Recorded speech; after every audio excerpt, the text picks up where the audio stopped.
repair. Expansion of transit options rather than new highway or beltway construction. So the policy of the federal agencies over the last many years has been redirected from the creation of new highways into other transportation opportunities, such as light rail. Eliminating all new highway construction as much as they possibly can. This is the policy now of our federal agencies. It's not to meet the needs that you, the American people, have in being able to get to work, to shop, and so forth, but to make it as miserable as possible for you to drive so that you will shop locally with your bicycle or within walking distance. What has happened is the recommendations taken from Sustainable America is being filtered through our federal agencies, and especially the U.S. Housing Urban Development, HUD, to give big grants to organizations that will advance this agenda, including the creation of the Growing Smart legislative guidebook that was published a couple of years ago that literally goes through and tells local communities how they should stepwise go and create smart growth for their local communities. Millions of your taxpayer dollars funding this through the American Planning Association. What happens is that private property of every sort is being affected. And in fact, all of the federal laws dealing with environmentalism basically destroy private property rights in a very systematic way. And also, smart growth does exactly the same thing. The private property rights are destroyed. Now, earlier in my discussion, I talked to you briefly about the importance of private property rights, but there is a dimension that has become now internationally known over the last years, coming from a $26 million study by a guy by the name of Hernando de Soto in the publication of The Mystery of Capital. He did about a 6-year study internationally, determining why capitalism worked in the first world nations, especially that of the United States, and is an utter failure in the third world nations in the former communist blocs. Why hasn't capitalism worked in these third world nations and former communist states? It's a fascinating book, one that I would recommend to anyone to read, because all of a sudden you can clearly see why the third world nations are third world nations. For instance, most of us don't realize that 70% of all small businesses in the United States are started with equity loans on personal homes. 70%.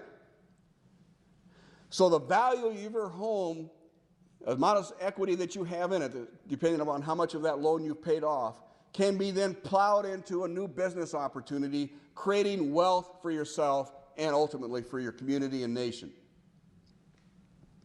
70%, a huge portion. Most of us think of the international corporations as being the primary source of our economic well-being. They are not. It is the small businesses of America, and they depend upon their equity in their homes to create their businesses.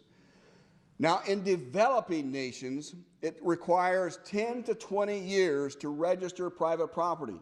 So what happens in that 10 to 20 years is that they give up. They have to go through as many as 120 to 230 socialist bureaucratic steps to accomplish a title transfer from one person to another. Hence, they don't do it. It's recognized locally. The local people recognize that that property belongs to Mr. Jones or whoever it happens to be, and they can sell it for a few $1,000s to someone else.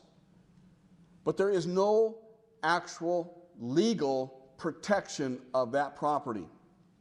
And because there is no legal protection of that property, there is what Hernando de Soto says is dead capital. if you do not have legally established property rights, then the bank cannot loan you against the equity that is there but cannot be secured. And therefore, what happens is that, as he calls it, is dead capital, is there but cannot be used.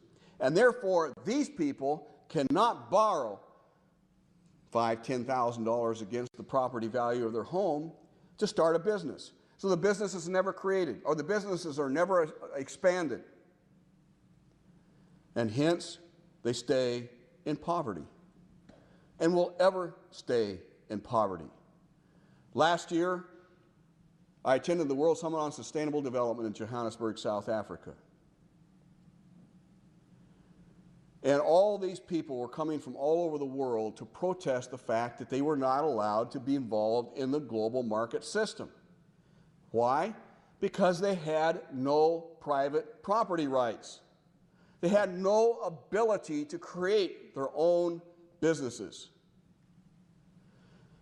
It was the international community, corporations that would come in and start a business employing these people for pennies on the dollar, but these people had no opportunity to buy into that to secure their own future.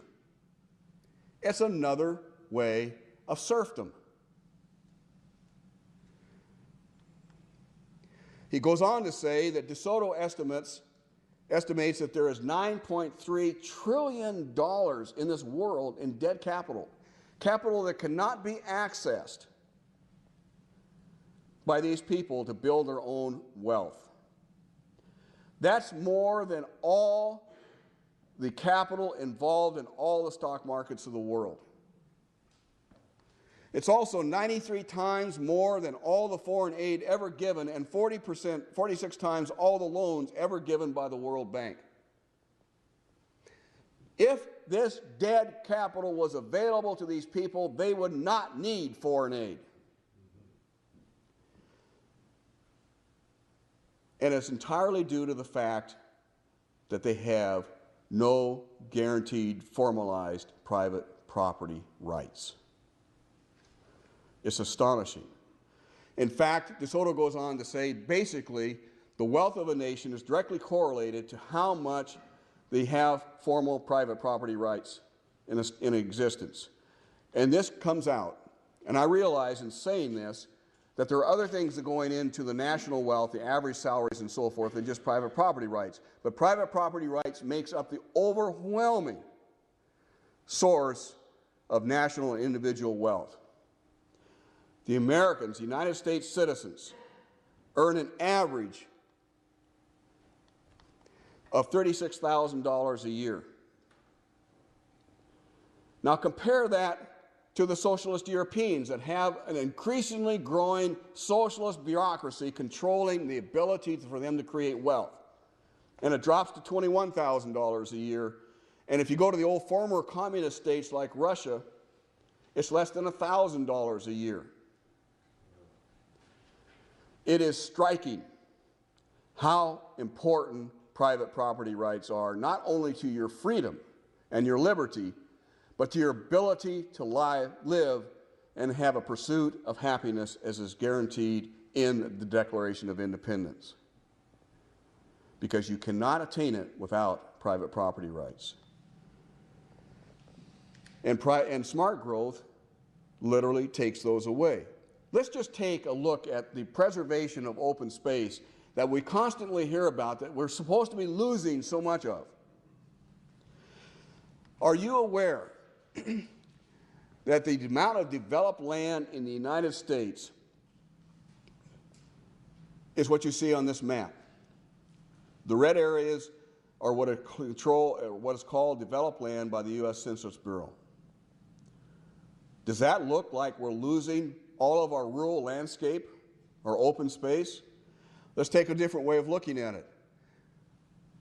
Only 5% of the American landscape is classed as urban or developed.